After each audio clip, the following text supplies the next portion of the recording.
Our country is still trying to figure out the right path to take because of what Abraham Lincoln termed the sin of slavery.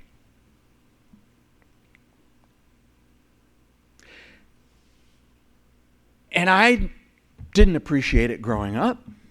I didn't understand it. I read the history books. I looked at the people around me and tried to figure this all out and said, gosh, I've never oppressed anybody in my life.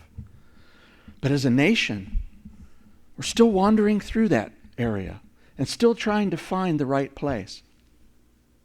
I'll take it a step closer to this church. In this church, we're trying to figure it out. Now, hold on with me because you need to hear the whole thing and not go, oh my gosh, Pastor Kevin says we're all racist. No, I'm not. But I'll tell you something that I have observed in the years that we've been here. And I've spoken to several pastors about this. I talked to a pastor down in North Carolina specifically about this and asked his advice because he's pastor in a church and he is an African American born and raised in somewhere in New York City, Brooklyn, or I don't know, wherever in New York City, and transplanted to Cary, North Carolina, and is pastor of a good work down there. And if you go to that church on Sunday morning, they're one of these bigger churches, and there are, 800, 1,000 people in the sanctuary for 3 services Sunday morning. And pretty much you can figure it out right there in the midst of North Carolina. The congregation is half black, half white. Now that'd be unusual here in Pittsburgh, wouldn't it? But in North Carolina? And I talked to him about it because here's what I've observed. Over the years, we have had many people come and go and walk in and hear about the church from a friend or online or whatever else. They come in to check it out. And what I have noticed is the majority of African American people who walk in here come in, they're blessed. We talk to them afterwards. They love the Lord. They see we love the Lord, and they never come back.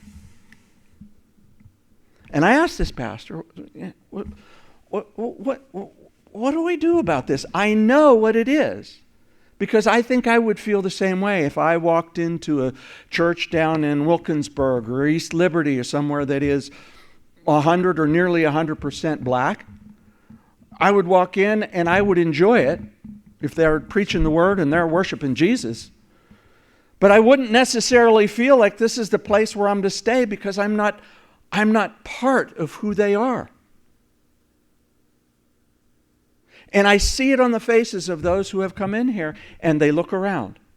And they're looking for someone else that looks like them. We all do that. White, yellow, brown, male, female, racially, ethnically, age-wise, whatever. We look at, who's dressed like me? Well, man, there's nobody with a tie in this place. You should see the people that come in here with a tie for the first time. And they look around going, oh, boy, I'm a little overdressed. Right? We're looking for that commonality.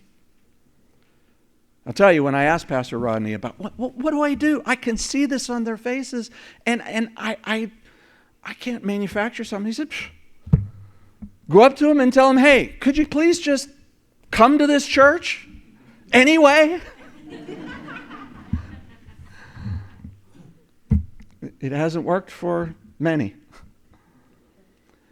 And I'm not criticizing this church because I believe that God has been gracious and kind to us here.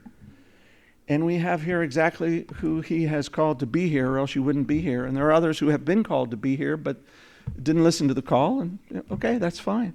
We're here. We're eating God's good food. We're blessing the name of Jesus. But what I want you to feel and to try to understand a little bit is what's going on here with Paul and Jew and Gentile. And let it be something more than just, oh, those nasty Jews. Boy, they just didn't like the Gentiles and they were so bigoted. We all are more bigoted and racially driven or ethnically driven or culturally driven or male-female driven or whatever it is, whatever flavor or club you think is important, or sometimes more church driven than God has called us to be. And that's what Paul is addressing here in this letter.